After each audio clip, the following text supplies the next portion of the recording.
Mateus capítulo 6, verso 9 e 15, então fala para nós sobre esta oração, como o Senhor nos ensina. Quero começar essa mensagem com uma frase, que a gente tem um ditado que a gente diz muito, né? Eu escutava isso quando era criança, que em boca fechada não entra mosca, não entra mosquito, né? Em boca fechada não entra mosquito. Em boca fechada não entra mosquito. Mas boca fechada também não come. Não é? Um coração fechado não permite que pessoas lhe machucam. Mas um coração fechado também não permite viver o verdadeiro amor. Então muitas vezes nós fechamos o coração, fechamos e não permitimos que pessoas se aproximam, se relacionam conosco, não se sentimos amados, não deixamos que outros nos amam, porque talvez você teve uma experiência no passado, que alguém te feriu, que alguém te machucou, e você se encontra trancado, fechado. E essa oração do Pai Nosso começa com uma expressão que para muitas pessoas hoje em dia é difícil. Verso de número 9, ele vai dizer assim: Pai Nosso. Pai Nosso. Essa expressão indica a paternidade de Deus, o relacionamento de Deus, o ser humano com Deus, mediante a Jesus, como um pai. Mas para muitos aqui, talvez que quando nós falamos e apresentamos a um Deus como pai, muitos talvez se encontram fechados, porque é bem verdade que hoje a paternidade ela é descaracterizada. O mundo hoje tem tentado de alguma forma descaracterizar a questão da paternidade. Nós acabamos de ouvir um testemunho, quando o irmão começou o projeto tinha mais de 100 adolescentes, hoje tem 50, 15 adolescentes, 30 adolescentes, 30 né que você falou? 30 adolescentes. Por quê? A questão da masculinidade, a questão de ser homem, a questão da paternidade, a questão do seu papel social, dentro da família, está sendo descaracterizado. Alguns homens são apenas ali, se aproveitam do coito sexual para lançar a sua semente e depois abandonam a sua paternidade. Não se assume a sua responsabilidade como pai. E tem gente aqui, talvez, que está sonhando, esperando o pai chegar até o dia de hoje. Talvez eu esteja falando para alguém que está sofrendo aí, esperando que este pai apareça. Tem gente que entrega essa funcionalidade de pai ao tio, ao avô, ao vizinho, porque o pai biológico desapareceu. Então quando a gente fala da paternidade de Deus, essa pessoa está com o coração fechado, porque quando lembra de um pai que abandonou. Ou outros aqui que talvez tiveram um pai carrasco, um pai que batia, que disciplinava com rigor, abusava fisicamente, abusava verbalmente. Talvez eu esteja falando com alguém que quando fala a palavra pai, tinha horror, porque o pai machucava, porque o pai feria, porque o pai humilhava. Então quando nós falamos e começamos a oração e dizendo Pai Nosso, talvez você está com o coração fechado. Para você tem dificuldade de entender esse relacionamento que Deus nos privilegia, de nós em Cristo Jesus, sendo afiliados por meio de Cristo, adotados para sermos filhos. Porque Deus, diferente desse pai que você teve, talvez um pai que abusou, um pai que lhe machucou, um pai que lhe feriu, Deus é um pai que não nos abandona. O Salmo de número 27, verso 10, diz assim, vamos juntos? Ainda...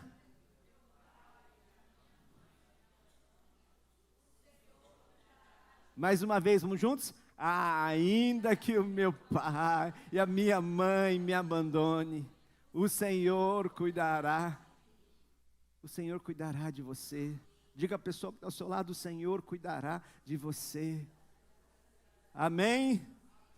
Mesmo que você tenha um pai que te abandonou, mesmo que você tenha uma mãe que te abandonou, mesmo que você tenha um homem na sua vida que era para te mostrar um cuidado, um amor, um zelo, um protetor, mas ele foi totalmente contrário. Deixa eu dizer para você, Deus não é este pai, mas Ele é um pai que não te abandona. Ele também é um pai que não desampara. Deuteronômio 31:6 vai dizer assim: sede fortes e corajosos, não temais, nem vos atemorizeis diante deles, porque o Senhor, vosso Deus, é quem vai convosco, não vos deixará, vamos juntos? Não vos deixará, nem vos desamparará. O seu pai não vai te desamparar. O nosso Deus não vai nos abandonar, não vai nos desamparar. É um pai que nos ama, mesmo quando nós fazemos bobagens. Ele não nos deixou de nos amar. Romanos capítulo 5, verso 8, diz assim: mas Deus prova, vamos juntos? Mas Deus prova o seu próprio amor para conosco, de ter Cristo morrido por nós. Deus te ama, o Pai te ama. Diga a pessoa que está ao seu lado: o Pai te ama. Amém? Você é amada, você é amado do Pai, você é amado de Deus. Mas como podemos nos tornar filhos de Deus? Todos nós somos filhos, todo ser humano é filho de Deus. Deus nos cria, Ele é o nosso Criador. Mas esta questão de paternidade é mediante a Jesus Cristo. Em João capítulo 1, verso 11, diz assim que Ele veio para os seus, mas os seus não receberam. Verso 12, mas, vamos juntos? Mas a todos quanto receberam, deu-lhes o poder, feitos filhos de Deus, a saber, aos que creem no seu nome. Verso 13 diz, os quais, vamos juntos? Os quais nem, amém? Esse novo nascimento, você que era criatura de Deus, por causa dos seus pecados afastados do Senhor, destinado à ira eterna, destinado ao inferno, mas a partir do momento que você conheceu a Jesus Cristo, Ele, por meio do seu Santo Espírito, Ele vem e te sela, Ele te batiza, e começa em você algo que nós chamamos na teologia de regeneração. Ele começa a fazer em você uma nova vida, te transformando, dando um novo coração, te dando uma nova mente, um novo lábio, uma nova vida em Cristo Jesus. Quando você recebe a Jesus, o que seria receber, o que seria esse crer nele? É exercitar a sua fé, é confiar que o seu passado, o seu presente e o seu futuro está nas mãos do Senhor, e que o sacrifício que Ele cometeu ali na cruz do Calvário é suficiente para te limpar de todo o pecado, tirar você de uma posição de condenado para uma posição de salvo, para te justificar dos seus pecados. É confiar na sua vida a Ele. E aí então, pelo seu Santo Espírito, Ele vem gerar em nós uma nova vida, nos dar uma nova vida. Uma vida que não procede da carne, não procede do sangue, mas procede do Espírito. E como que você pode saber que você é um filho de Deus? Como você pode sair daqui com essa convicção hoje que você é um filho de Deus? Eu posso, pastor? Pode. Paulo vai escrever lá em Romanos, capítulo de número 8. Paulo diz assim: pois todos os que são guiados pelo Espírito de Deus. Então, se você é filho de Deus, você não está cega, você não está sem direção, você não está perdido no mundo, você não está sem resposta. Você é guiado pelo Espírito de Deus. Diz o verso 15, porque não recebestes o espírito de escravidão para viverdes outra vez atemorizados, mas recebestes o espírito de adoção. Você foi adotado, você foi integrado à família de Deus. Por meio de Jesus Cristo, o nosso irmão mais velho, por meio de Jesus Cristo, você foi adotado nesta família da fé. As pessoas que estão aqui também creem na mesma fé que você, são seus irmãos. Todos nós fomos adotados e podemos então, como diz o Espírito, baseado no qual clamamos, Abba, Pai. No qual nós clamamos dizendo Paizinho, no qual nós podemos chegar com um relacionamento próximo ao Senhor, um relacionamento com Deus, como filhos. Mas o verso número 16 diz assim, vamos juntos? O próprio.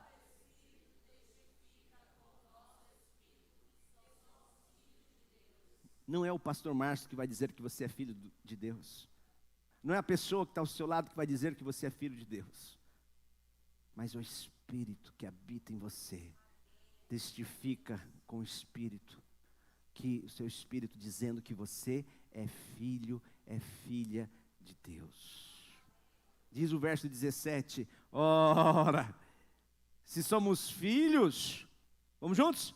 Se somos filhos, somos também herdeiros, herdeiros e co-herdeiros, se com eles, também com ele, amém?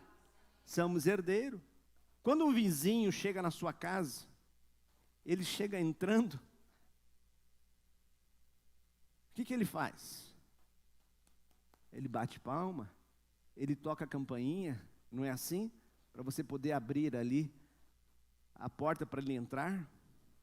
Mas um filho quando chega em casa, acabou de chegar da escola, está sua sobremesa lá que você acabou de ganhar, você está programando para comer aquela sobremesa daqui a pouco, aí quando você chega na cozinha, cadê a sobremesa? Já foi. Por quê? Porque um filho, diferente de um vizinho, diferente de um conhecido, ele tem acesso. Ele acessa aquilo que é meu como pai, ao meu filho pertence. Ele tem acesso à minha bênção. Quando eu sou, por meio de mim, aquilo que eu tenho, ele tem acesso. Mas um vizinho, um estranho, não. Mas um filho tem acesso. Um filho se relaciona com seu pai, as coisas do seu pai, mas um estranho não. Pode ser um filho pródigo, pode ser um filho bagunceiro, pode ser um filho atrapalhado, pode ser um filho que pisou na bola 393 vezes, pode um filho que não faz muitas vezes a vontade do seu pai, tropeçando daqui, acolá. Mas se é seu filho, quando é que ele vai deixar de ser seu filho? Quando? Eu conheço ex-marido, ex-esposa, mas ex-filho? Não existe ex-filho. Porque uma vez filho, sempre filho. E se você um dia então entregou a sua vida a Jesus Cristo, e você se relacionou com Ele, e o seu espírito, o seu coração arde dizendo, sim, eu sei quem é o meu pai, eu sei aonde eu pertenço, eu sei aonde é a casa do meu pai, e é por isso que eu estou aqui reunido nesta noite. Você é filho, você é filha, por maior bobagem que você cometeu lá atrás, o seu pai nunca vai te abandonar, o seu pai nunca vai te lançar fora.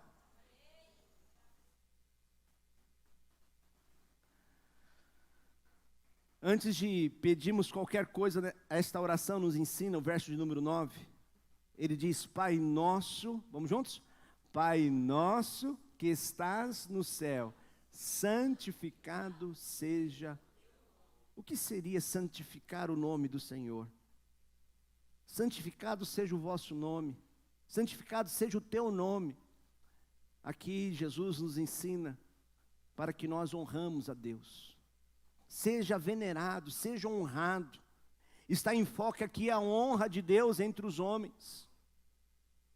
Há uma grande diferença entre o filho que serve ou obedece por medo de ser repreendido, o outro que obedece por honra ao seu pai.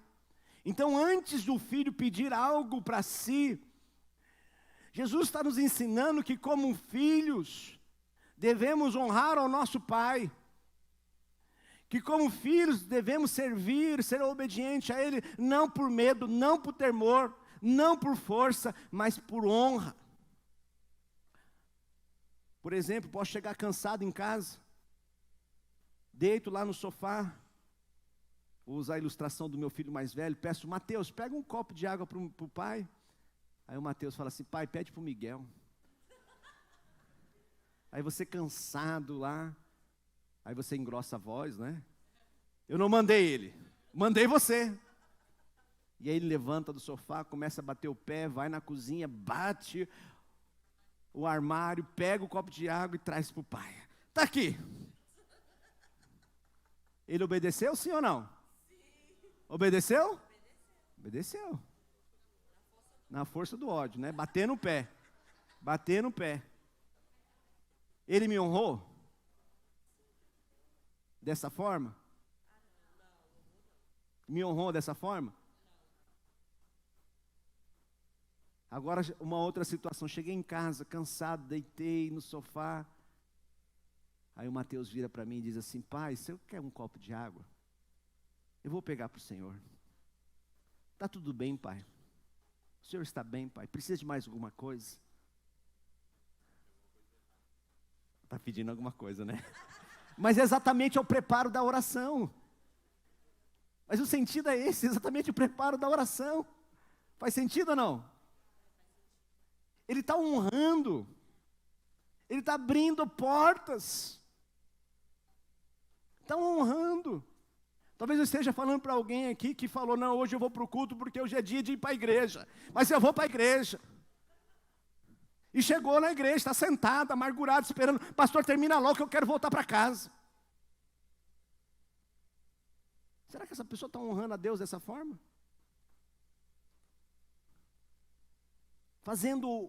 Vivendo uma vida religiosa apenas na obediência, na força da lei. Ah, queridos irmãos, nós temos um Pai que nos ama, um Pai que cuida de nós, que nós possamos honrá-lo, possamos santificar o seu nome, obedecer a Deus não apenas por medo, mas obedecer a Deus por honra. Amém? Como você pode honrar a Deus? Primeiro, fugindo da imoralidade sexual. 1 Coríntios 6, 18, verso 20 diz assim, vamos juntos? Fujam da imoralidade sexual. Qualquer outro pecado que alguém comete não afeta o corpo, mas a pessoa que comete imoralidade sexual peca contra o seu próprio corpo. Verso 19. Vamos juntos? Será que vocês não sabem que o corpo de vocês é o templo que vive, foi dado, vocês, Deus em Cristo Jesus e por meio do seu Santo Espírito, o Espírito Santo habita em você. E quando você pratica imoralidade sexual, quando você contamina o seu corpo com a prostituta, quando você contamina o seu corpo olhando, dando lugar à sua visão, aos seus olhos, às coisas imorais, contaminando o seu coração, você não está honrando a Deus. Não está honrando a Deus. E aí muitas vezes depois de cometer um pecado, as pessoas ainda chegam diante da igreja e vêm cantar, tu és santo, tu és santo, mas com as mãos imundas, com o coração imundo. Dá para servir desse jeito a Deus? Honra a Deus dessa forma? Verso de número 20 vai dizer, pois Ele os comprou e pagou o preço, portanto use o seu corpo.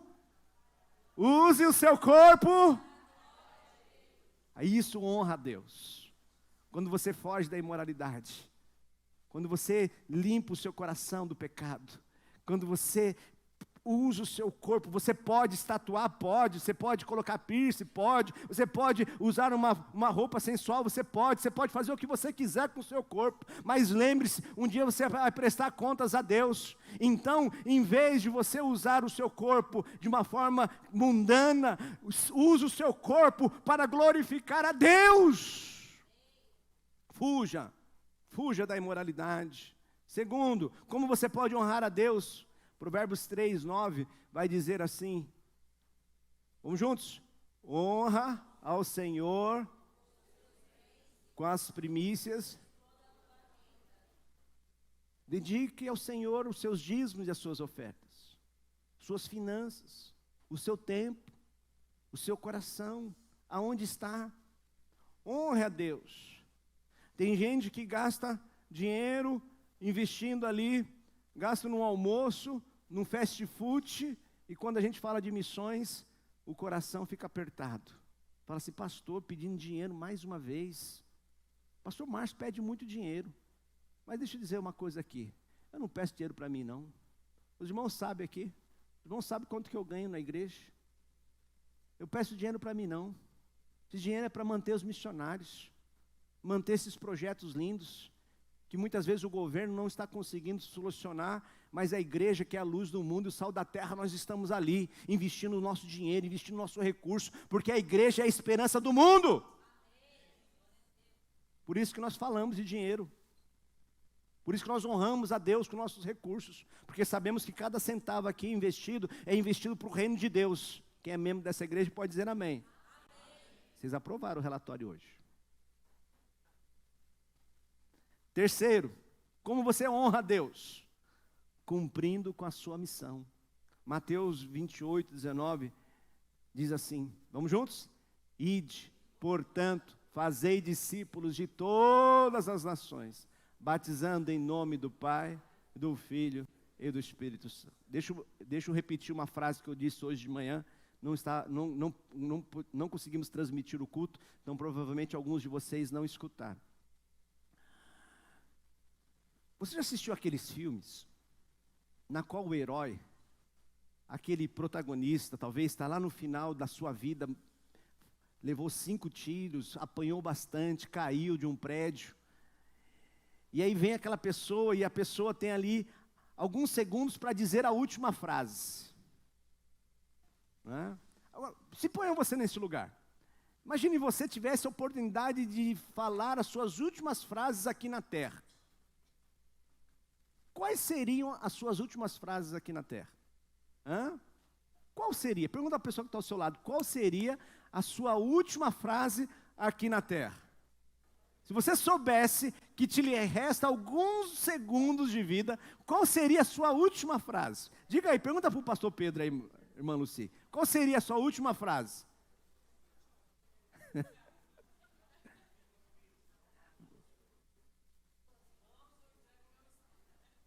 Você diria assim, Thalita, tem uma conta na gaveta, tem um boleto que está vencendo amanhã. Era isso que você ia pensar? Não?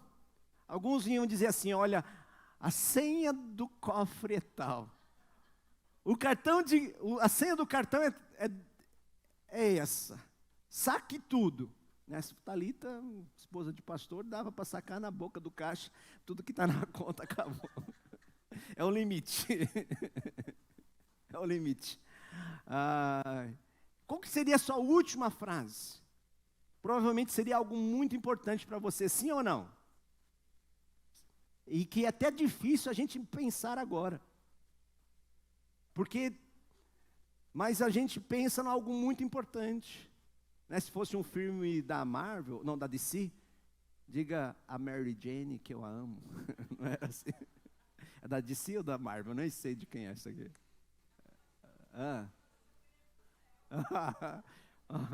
Então, algo muito importante para você. E quando Jesus diz para nós, Mateus 28:19, são as últimas palavras de Jesus para os seus discípulos. Vocês acham que esse texto, todas as palavras de Jesus são importantes, mas esse texto, por ser o último de Jesus, provavelmente é algo que ele considera muito importante para a sua igreja. Sim ou não? Sim ou não? Então nós vamos ler de novo. Vamos juntos? Ide, portanto, fazei discípulos de todas as nações, batizando em nome do Pai, do Filho e do Espírito Santo. Fazer discípulo é algo muito importante que honra a Deus. Honra a Deus. Honra a Deus. Cumpra com a missão. Uma irmã esses dias chegou para mim e disse, pastor, O Senhor tem tanto falando, fazer discípulo, mas eu não sei como fazer discípulo. Falei, que boa pergunta da irmã. É essa pergunta que eu quero ouvir. Eu quero ajudar você a fazer discípulos. Nós temos um grupo de irmãos aqui que estão sendo treinados para que nós possamos ajudar você para fazer discípulos. Então você não fique sozinho, não. Esteja orando por esse familiar, por este amigo. Compartilhe. Nós temos os pequenos grupos multiplicadores às segundas-feiras, terças-feiras, ou um dia que você quiser abrir a sua casa. Né? Temos um grupo sendo treinado para que a gente possa possa gerar muitos discípulos e cumprir com essa missão que o Senhor tem nos dado. Temos a escola bíblica dominical, todos os domingos às 10 horas, os professores ali te ensinando a palavra do Senhor, com o objetivo de você ser treinado e sair daqui para fazer discípulos. A grande comissão para nós é muito importante, porque provavelmente, sendo as últimas palavras de Jesus aos seus discípulos, era algo que ele gostaria que nós não se esquecêssemos nunca. Amém? Cumprindo, como nós podemos honrar a Deus, fugindo da imoralidade sexual, dedicando os nossos dízimos, as nossas ofertas, cumprindo com a sua missão, fazendo a sua luz brilhar. Mateus capítulo 5, verso 16, diz assim, vamos juntos? Assim brilhe a vossa luz.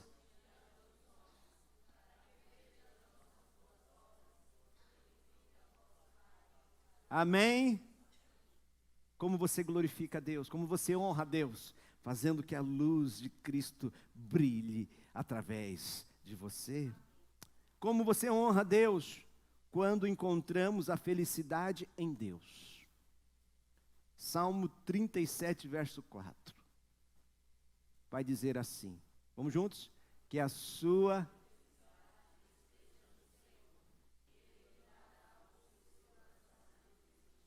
Queridos irmãos, honramos a Deus, preste atenção aqui, quando a nossa felicidade não está nas coisas do mundo, a sua felicidade não está nesse stream, não está nesse relacionamento, não está na sua conta bancária, não está no seu carro, não está no seu apartamento. Mas nós honramos a Deus quando a nossa felicidade, quando a nossa alegria, quando o nosso regozijo, quando nós estamos satisfeitos, completos na pessoa de Jesus. Que a sua felicidade esteja no Senhor. Não tem coisa que mais que honra o Pai. E saber que o Pai é suficiente para este filho, saber que este Pai, Ele é supridor, que Ele cuida, que Ele ama, que Ele satisfaz, que Ele é pleno, que Ele é completo, que o nosso Jeová Jirei, o Deus da provisão, é o nosso bom pastor, que supre todas as nossas necessidades. Então nele eu encontro a alegria. Talvez eu esteja falando para alguém que está chorando, sofrendo aqui porque não conseguiu comprar o celular, não conseguiu ir no shopping, não conseguiu fazer a sua viagem para Israel.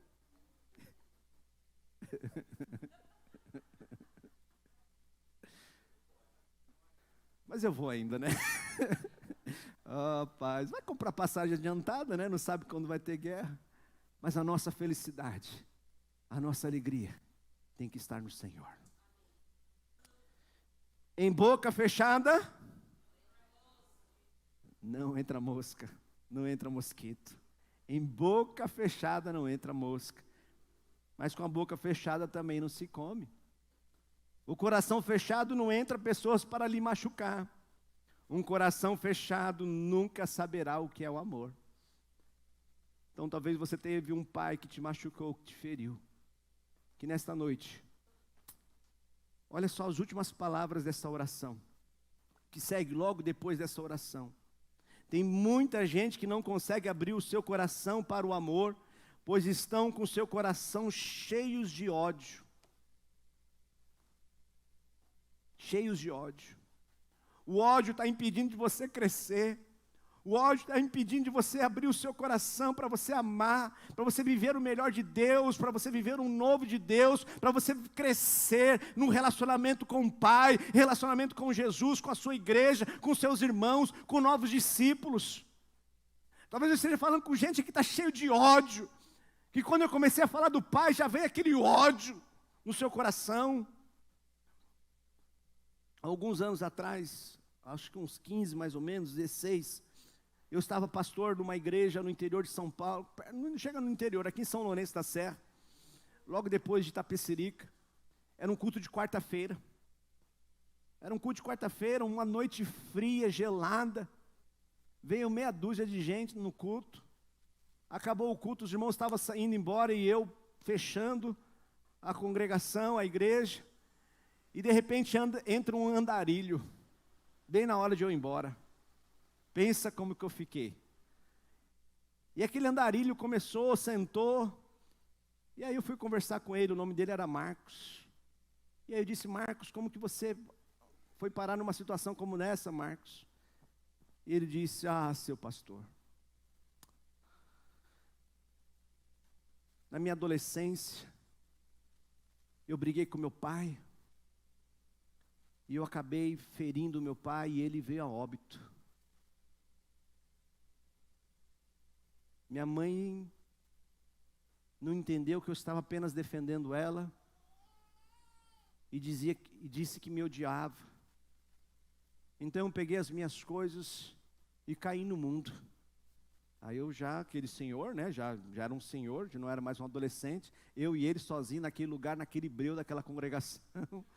Eu falei: cadê os diáconos? Procurei os diáconos, procurei e falei: agora. O homem matou o pai, odiado pela mãe, e eu sozinho aqui com ele. Falei do evangelho para o Marcos. Falei de um pai que o amava. E ele dizia: pastor,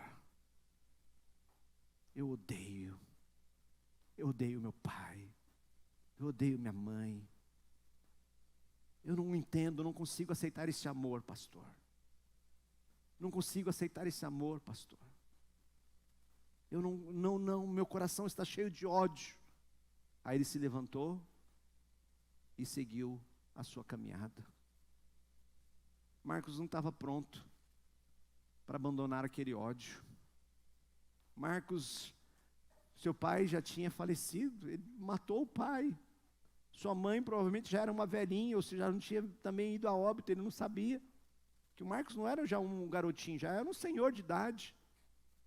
E quantas pessoas estão vivendo como Marcos, com o coração cheio de ódio, fugiram de casa, não se relacionam com o pai, não relacionam-se com a mãe. Talvez esse pai, essa mãe já até faleceu, mas ainda carrega esse ódio dentro do coração, não consegue amar, não consegue se abrir para um outro relacionamento, porque sempre lembra daquele machucado, daquela pessoa que lhe machucou, daquela pessoa que lhe feriu.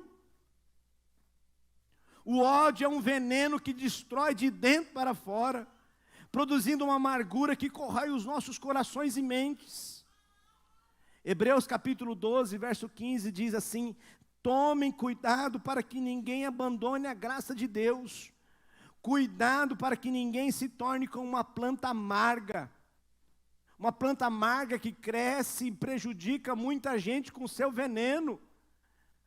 Tem gente que está tão amargurado, que não é como uma ilha em si mesmo, não tem amigos, não tem relacionamentos, não consegue ter alegria com outras pessoas, porque se encontra amargurado, ferido. Ah, queridos irmãos, que nesta noite o seu pai possa te ajudar a curar essa ferida no seu coração, para que você possa viver o novo de Deus, para que você possa viver intimidade com Deus, para que você possa viver intimidade, para você ter relacionamentos, amigos, viver uma nova vida. Larga fora este ódio, larga fora essa vida amarga. Tem gente que acorda, parece que já chupou limão logo de manhã. Acorda tudo amargurado, zangado. Que hoje você saia daqui curado em nome de Jesus. Em 1 João 4,20 diz assim: se alguém disser ama a Deus e odiar a seu irmão, é mentiroso.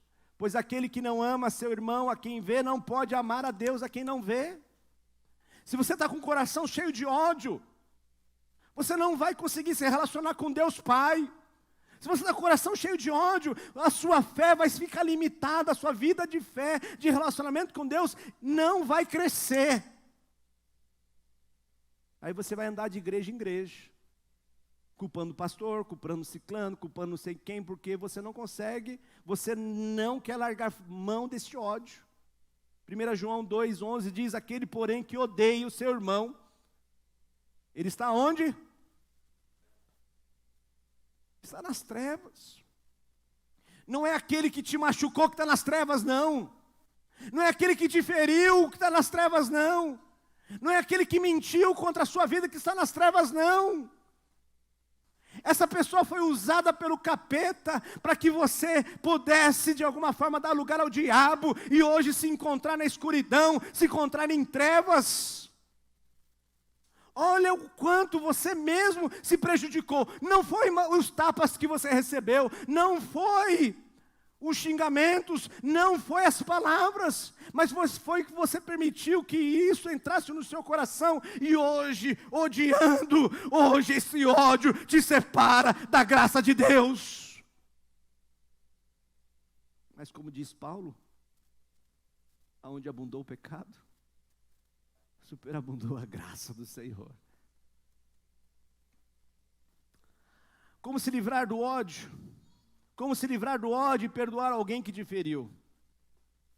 Como? Primeiro, o oposto do ódio é o amor. O amor. Provérbios 10:12 vai dizer assim, o ódio, vamos juntos? O ódio provoca dissensão, mas o amor... Eu vou dizer algo que para você seja muito difícil, talvez. Sabe essa pessoa que você permitiu odiar? Troca agora por amor. Você vai ver como a sua vida vai ser transformada. Lança fora esse ódio, dá lugar ao amor. Pai, você me machucou, você me feriu, você me abusou de mim. Esse amigo foi mentiroso, essa moça foi embora, te feriu, te machucou, te traiu, te deixou um prejuízo. Mas eu amo você, em Cristo Jesus. Não vou permitir que esse ódio entre no meu coração, porque eu sei que esse ódio vai me fazer mal e não bem. O ódio conduz à vingança, o amor ao perdão. Quando você quer se vingar jogando lama em alguém, o que acontece para você jogar lama em alguém? O que você faz? Você suja as suas mãos. O ódio que te conduz à vingança é você se sujar para você poder se vingar. Então, em vez de você gerar vingança, combata esse mal com o bem. Paulo vai dizer em Romanos capítulo 12, verso 21, não te deixes vencer do mal, mas vence o mal com o bem. Se a pessoa te feriu, te machucou, entrega para o Senhor, entrega para o seu Deus. Claro que você não vai ficar ali apanhando, você não é saco de pancada, amém? Mas você também não vai abater, você não vai ferir, você não vai xingar, você não vai responder no mesmo tom, não vai levantar a sua voz, você vai saber, você sabe quem te ama, quem está com você e quem nunca vai te abandonar. Em vez de sujar a sua mão com lama, deixe o seu coração transbordar do amor de Deus. Há um ditado que diz que tem 3 coisas que não voltam mais: a flecha que é lançada, a palavra que é dita e a oportunidade que se perde. Então, não combata o mal com o mal, mas combata o mal com o bem. Ô relógio. Escutei a história de João. O pai de João, ele era militar. E sonhava desde o ventre, desde quando João estava dentro da barriga da mamãe. o papai tinha um sonho para João de seguir a carreira militar. João foi crescendo, na adolescência ele estudou na escola militar. E ele descobriu que não queria seguir a profissão militar, não queria seguir essa vocação que os do seu pai. E aí quando chegou aos 15, aos 17 anos, começaram as brigas, ele e o pai. Quando fez 18 anos, se matriculou numa universidade federal, passou, mudou de estado, se formou em direito, lá conheceu a sua esposa, casou, teve algumas filhas lindas, e durante esse período, mais de 20 anos, nunca mais tinha visto seu pai. A mãe do João ligou e disse: João, você precisa vir aqui ver seu pai. Ele está internado. João, depois de quase 30 anos sem ver o pai, pegou o avião lá em Minas Gerais e ficou pensando no que iria dizer para o pai. Pensando no que iria dizer para o pai. Porque um dia o pai discordou dele, não quis a sua profissão, ele discordou do pai. E por quase 30 anos não viu o pai, não tinha visto o seu pai. E ele estava pensando, e Deus trabalhando no seu coração, ele pensando assim: eu vou dizer para meu pai o quanto eu amo, o quanto, apesar de não concordar com aquilo que ele queria para mim, hoje eu sou uma pessoa que resolvida, minha profissão, minha família. O avião chegou no Rio de Janeiro, ele pegou um táxi, foi até o hospital, e quando entrou no hospital, a mãe de João estava no hall, chorando, em lágrimas. Quando viu o filho, correu para ele e disse: João, seu pai faleceu. Seu pai veio a óbito. E naquele momento, João perdeu o chão. Perdeu o chão. Por 30 anos, sem poder se relacionar com o pai por causa de um ódio, por causa de uma discórdia, por desentendimento. Perdeu a oportunidade de dizer o quanto ele queria dizer para o seu pai, que apesar da discordância, ele o amava. Queridos irmãos, tem oportunidades que não voltam mais. Talvez você esteja aí passando por uma situação de discórdia dentro da sua casa, de algum relacionamento, uma bobagem, por uma conta, por uma cor de uma parede, por uma situação de escolha, aonde ir, o que fazer. Que em nome de Jesus, que nesta noite você possa entender que o maior é o amor do que o ódio, o maior é o amor do que a discórdia, maior seja o amor na sua vida, antes que seja tarde. Antes, quando você não puder mais amar essa pessoa. Mateus capítulo 6, verso 14, equipe de louvor aqui para a gente terminar. Diz assim: porque se perdoardes, vamos juntos? Porque se perdoardes, também.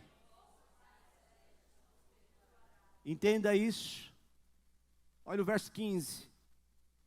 Se, vamos juntos? Se, porém, não perdoardes aos homens as suas ofensas, tampouco vosso Pai vos perdoará.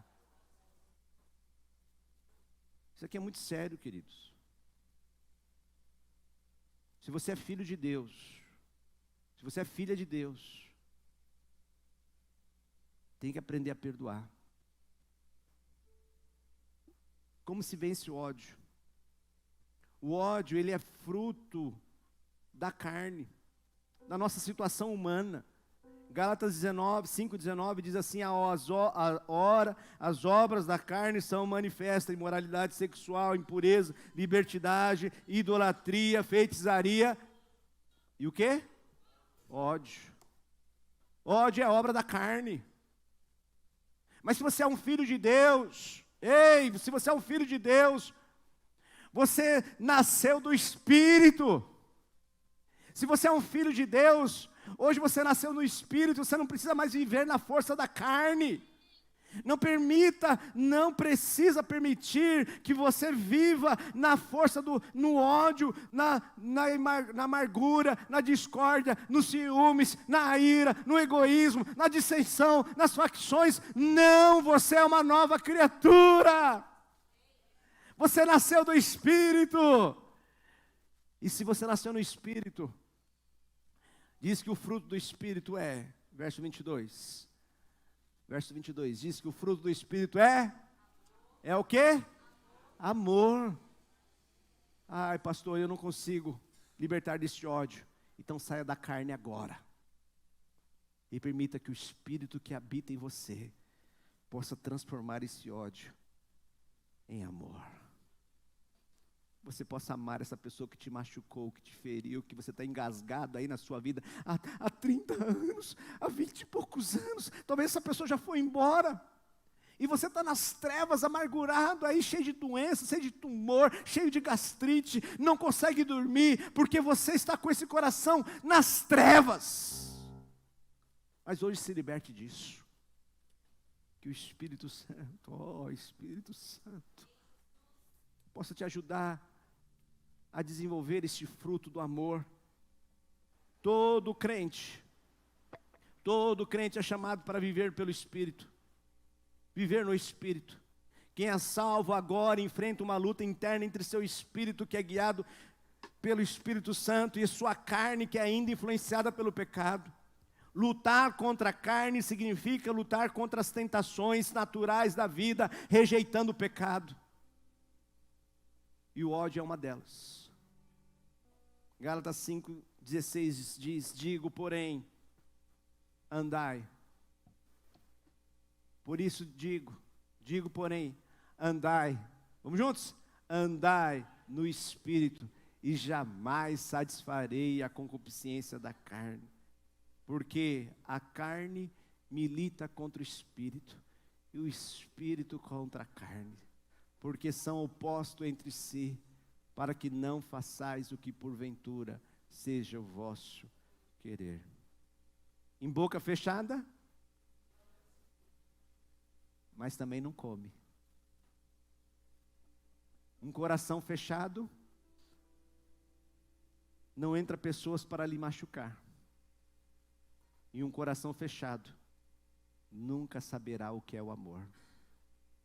Então que nesta noite, Provérbios 23, 26, o Senhor diz assim: dai-me, Santo Espírito, vamos lá? Dai-me, vamos juntos? Dai-me, filho meu, o teu coração e os teus olhos